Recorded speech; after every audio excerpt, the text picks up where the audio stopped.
ഈ പെട്ടി എടുക്കുന്നതിൽ ഞാൻ വളരെ ഹാപ്പിയാണ്. മറ്റുള്ളവർക്ക് എന്താണെന്ന് അറിയേണ്ട ആവശ്യം എനിക്കില്ല.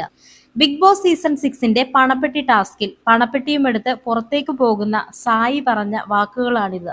അപ്പോൾ ഇത്രയും നാളെ നിങ്ങൾ ബിഗ് ബോസിലിരുന്ന് അഭിനയിക്കുകയായിരുന്നുവെന്ന് നിങ്ങളുടെ വാക്കുകളിൽ നിന്നും മനസ്സിലാകും.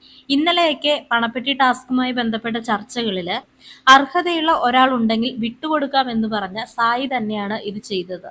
കൂടെയുള്ള ഒരാൾ പോലും പ്രതീക്ഷിച്ചിരുന്നില്ല സായി ഇങ്ങനെ ചെയ്യുമെന്ന്. മറ്റൊരാൾക്ക് പോലും ചിന്തിക്കാനുള്ള ഒരു സമയം പോലും സായി കൊടുത്തില്ല എന്നുള്ളതാണ്. ഇതുവരെയുള്ള പല ടാസ്കുകളും പൊളിച്ച് കയ്യിൽ കൊടുത്ത ആളാണ് സായി. ഇന്ന് നടന്ന നാട്ടുരാജാവ് ടാസ്ക് ഉൾപ്പെടെ ഒരു ഫൺ എലമെന്റ് പോലും കൊണ്ടുവന്നില്ല എന്ന് മാത്രമല്ല, പ്രേക്ഷകരെ എല്ലാവരെയും അങ്ങേയറ്റം വെറുപ്പിച്ചു കളഞ്ഞു എന്നുള്ളതാണ്. Jasmine, doctor Robin, Jinto, Janmoni, അങ്ങനെ എത്രയെത്ര ആൾക്കാരെ കുറ്റം പറഞ്ഞിരുന്ന ആളാണ് ഈ സായി.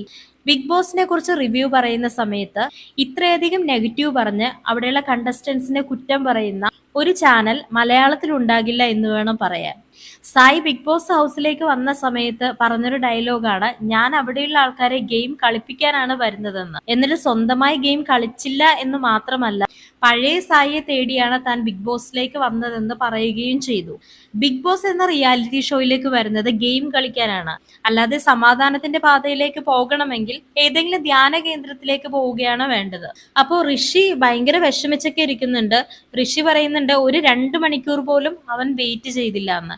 കാരണം ഈ ഒരു മണി ബോക്സ് കിട്ടിക്കഴിഞ്ഞാൽ ഒരുപാട് കാര്യങ്ങൾ ചെയ്യണം എന്നുള്ളൊരു പ്ലാൻ ഋഷിക്കുണ്ടായിരുന്നു. സ്വന്തമായി വീടില്ല, സ്ഥലമില്ല, അതൊക്കെ അവിടെ ഹൗസിനുള്ളിലുള്ള എല്ലാവർക്കും അറിയാവുന്ന കാര്യങ്ങളാണ്.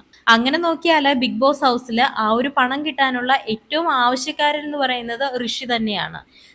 സായി ആ ഒരു പണപ്പെട്ടി എടുത്തത് നന്ദനക്ക് കൊടുക്കാനായിട്ടാണെന്നറിയാം. പക്ഷെ നന്ദനയേക്കാൾ ആവശ്യമുള്ള ആളുകൾ ബിഗ് ബോസ് ഹൗസിൽ ഇപ്പോൾ ഉണ്ട് എന്നുള്ളതാണ്. അത് മാത്രമല്ല, ക്യാരക്ടർ വൈസ് നോക്കിയാലും ഗെയിം നോക്കിയാലും നന്ദനേക്കാളും ഒരു പടി മുൻപിൽ തന്നെയാണ് ഋഷി. എന്തായാലും ഈ 5 ലക്ഷം രൂപക്ക് ഒരു വീട് വെക്കാൻ പോയിട്ട് ഒരു സ്ഥലം പോലും വാങ്ങാൻ സാധിക്കില്ല. കുറച്ച് സമയം കൂടി വെയിറ്റ് ചെയ്തിരുന്നെങ്കിൽ നല്ലൊരു എമൗണ്ട് കിട്ടിയേനെ.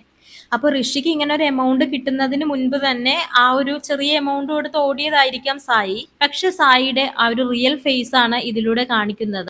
അപ്പോൾ ഇതുവരെ കാണിച്ചതെല്ലാം നല്ല ഒന്നാം തരം ഡ്രാമയാണെന്നാണ് നമുക്ക് മനസ്സിലാക്കാൻ സാധിക്കുന്നത്. എന്തായാലും പ്രേക്ഷകർക്ക് വളരെ ആസ്വദിച്ച് കണ്ടിരിക്കാവുന്ന ദിവസങ്ങളാണ് സായിയുടെ ഈ ഒരു പ്രവൃത്തി മൂലം ഇല്ലാതായത്. ഇനി രണ്ടാമതൊരു മണി ബോക്സ് വെക്കാനുള്ള സാധ്യത പലരും പറയുന്നുണ്ട്. അങ്ങനെയാണെങ്കിൽ അത് ചിലപ്പോൾ ഋഷിക്ക് ഉപകാരം ചെയ്തേക്കാം.